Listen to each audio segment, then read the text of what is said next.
Hey everyone, welcome back to another video. In this one, I'm going to be going over my 𝐤𝐼𝐴𝐴 Prime build.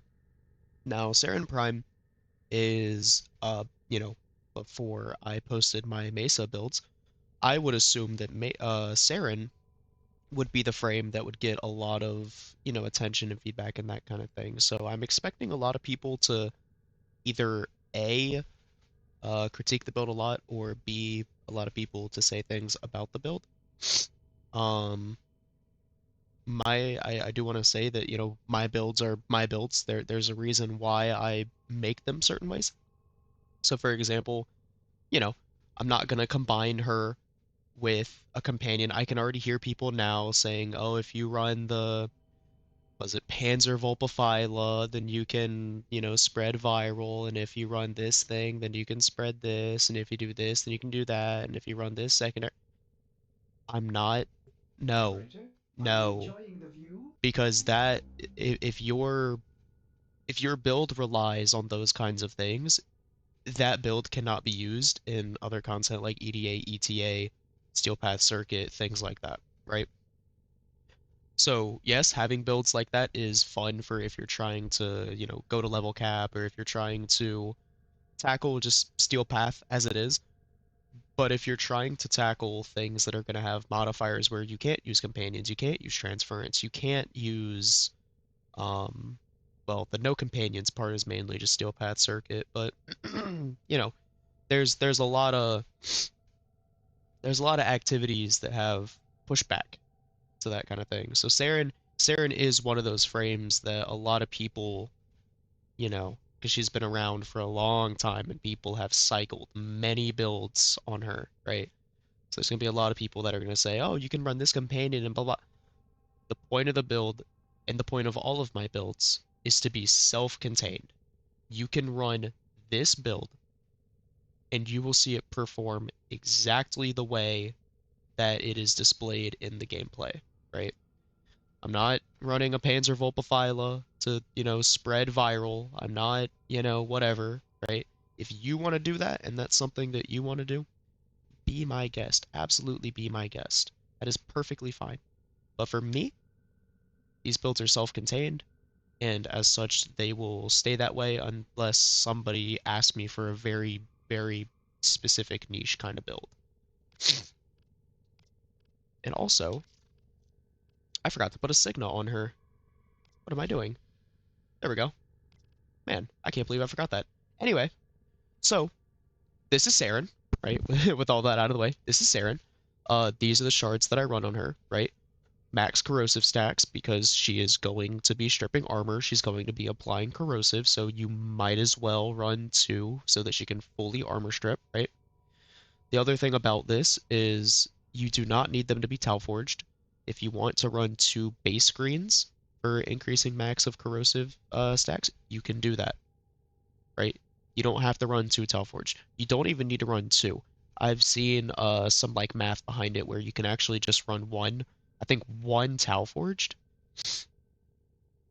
It's either one tau forged or one green in general, but one of these shards is enough to allow her to, do enough damage, that kind of thing with the armor stripping and everything. But if you want to be safe, just run two. And then the other three is literally just ability damage on enemies affected by corrosive, right? Nothing too crazy. Very simple build. For her taking a Helminth ability and putting it on her, I'm choosing 𝐤𝐵𝐴𝐴's ability. The reason why is because she has no way of self-gaining energy, right? Which means you are relying on killing enemies, which she can do, but having Bright Bonnet means that you can bounce on it crazy style, and you can literally just go into a Steel Path mission and bounce up and down on a mushroom while everything around you dies. And they can't do anything about it, right? So this little shroom right here is very fun to play with in Steel Path and things like that. I would absolutely run this build in EDA and ETA if it was an option for that week. But yeah, so this is the Ready for actual action. build on her. We run corrosive projection, prime sure-footed, and then some other mods. You can pause the video and look at them if you would like. One thing I will say, if you don't have Constitution, you can run Augur Message, right? You could absolutely do that if you want. If you don't want to run Corrosive Projection, you can run Growing Power.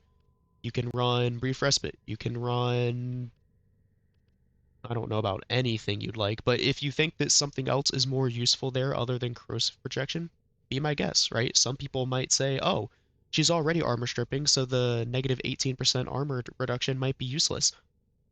To that, I say completely. I don't really care because again, it's my build. So this is what I run just because I find that it also, it helps having enemies already pre-armor stripped. Just a tiny bit. Um, even if they're stripped just a little bit, it still helps. So yeah, that's why I run that. If there's any questions, please put them in the comments below. You also have Augur Reach and Arcane Aegis for any shield gating that you might need. She makes it very easy to keep her shield up because you can just kind of spam this or spam this and you're good. If you want to spam Toxic Lash, you can. But like if your shields are low, throw Bright Bonnet. You know what that's gonna do? That's gonna give you more energy to cast literally anything else to get more shields. So you can do that, and it works perfectly fine. Some people will probably say, "Oh, you're not running Archon continuity." Uh, that's because this thing is the only thing that actually applies toxin, right? This is spreading viral. This isn't applying anything. This is applying corrosive to all enemies, not toxin. So you're speccing into one ability that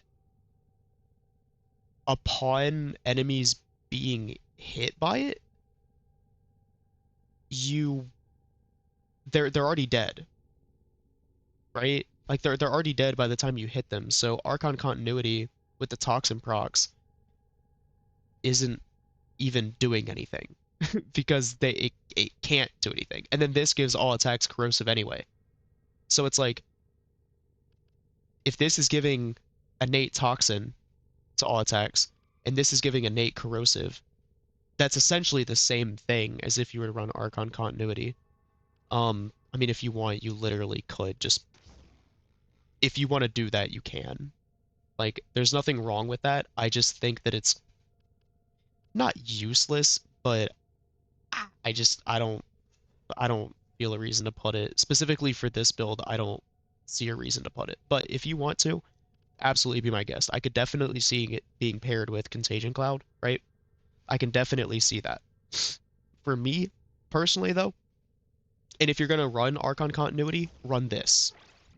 Run this setup right here, and you don't need Venom Dose, right? You can just run this and be fine. Um, so you can try either or. I've already played with this build. This is just going to be your generic build. So for this video, just for the sake of going over Archon continuity and everything like that, I will actually run these two together. Just because I do think this could be interesting. That being said, with Archon continuity, you probably don't need to run Arcane Concentration with it, which means you can run something like Molt Augmented for some more strength. Or if you want to put anything else there, you can. I've seen some people put Arcane Impetus. I'm not going to do that because that's you're proccing two, technically three status effects.